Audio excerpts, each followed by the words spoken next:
नतीजे काफी हतप्रभ भी रहे हैं, क्योंकि समाजवादी पार्टी का अब तक का सबसे मजबूत किला इसमें ढह गया है। भाजपा ने इन किलों पर फतह हासिल कर ली है, मगर कैसे हुआ यह संभव, क्या थी रिपोर्ट देखिए।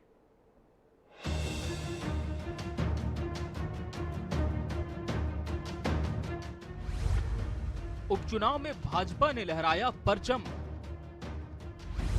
सपा के मजबूत गढ़ हुए नेस्तनाबूद। कैसे लगी सपा के किले में सेंध, चला निरहुआ का जादू, लोधी की दमदारी। यूपी में हुए उपचुनाव के नतीजे आ चुके हैं। ये नतीजे काफी हद तक चौंकाने वाले भी हैं, क्योंकि इन उपचुनावों में बड़ा फेरबदल देखने को मिला है। जी हां, हम बात कर रहे हैं रामपुर और आजमगढ़ लोकसभा सीट की। सपा को ये दोनों ही सीटें गंवानी पड़ी हैं, वहीं इन पर भाजपा ने अपनी जीत का परचम लहराया है।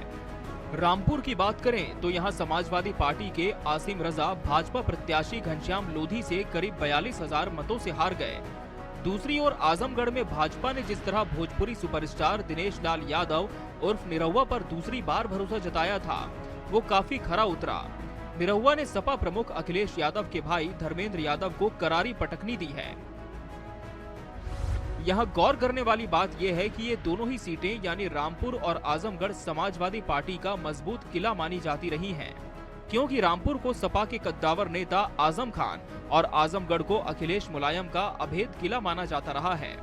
लेकिन भाजपा ने इस किले में सेंध लगाते हुए सपा के मजबूत दुर्ग को नेस्तनाबूद कर दिया।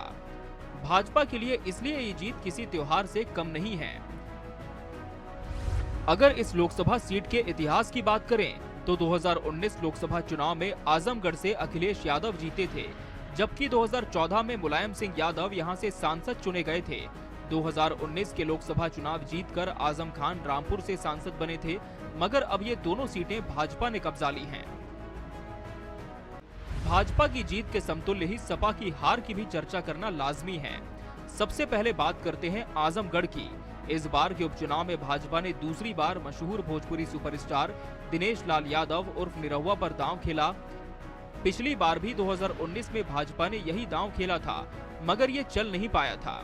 मगर इस बार भाजपा के भरोसे पर निरहुआ खरे उतरे।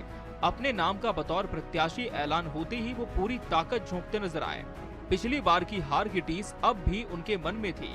इस बार के लोकसभा उपचुनाव में उन्होंने अपने ही भाई धर्मेंद्र यादव को भाजपा के उम्मीदवार निरहुआ से कड़ी टक्कर लेने चुनावी मैदान में उतारा था, मगर इस टक्कर में अखिलेश के भाई टिक नहीं पाए और निरहुआ के स्टारडम के आगे पानी मांगते नजर आए। अब रुक करते हैं रामपुर का। बीजेपी के लिए इस सीट को फतह कर पाना टेढ़ी खीर से कम नहीं था। जो घनश्याम लोधी एक समय सपा के दिग्गज नेता आजम खान के करीबी थे, सपा से एमएलसी भी रह चुके थे, भाजपा ने उन्हें ही अपना प्रत्याशी बनाया। विधानसभा चुनाव 2022 से ठीक पहले लोधी ने सपा का साथ छोड़कर भाजपा का दामन थाम लिया था। तब वो पार्टी से टिकट पाने की कोशिश में लगे थे, लेकिन मिल नहीं पाई थी। शायद पार्टी ने उनके लिए कोई और अवसर सोच रखा था।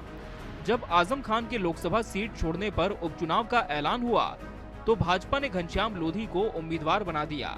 वहीं लोधी के खिलाफ समाजवादी पार्टी ने आजम खान के करीबी आसिम रजा को टिकट दिया, जिनके नाम का ऐलान जेल से बाहर आने के बाद खुद आजम खान ने ही किया था, लेकिन वो घनश्याम लोधी से 42,000 मतों से हार गए। वहीं इस चुनाव में समाजवादी पार्टी की अंदरूनी गुटबाजी की खबरें भी खूब सुर्खियों में रहीं। आजम खान और अखिलेश यादव के बीच खटास की भी खूब चर्चा हुई। इसका भी फायदा बीजेपी को मिला। नतीजतन नतीजे सबके सामने हैं। इस उपचुनाव में योगी फैक्टर भी काफी छाया रहा। बहरहाल बीजेपी के लिए जहां ये जश्न का समय है, तो वहीं समाजवादी पार्टी के लिए मंथन का। अब देखना होगा कि बीजेपी की जीत इन क्षेत्रों में क्या बदलाव लेकर आती है और सपा की हार पार्टी में क्या अंदरूनी तब्दीली। Bureau report, national desk.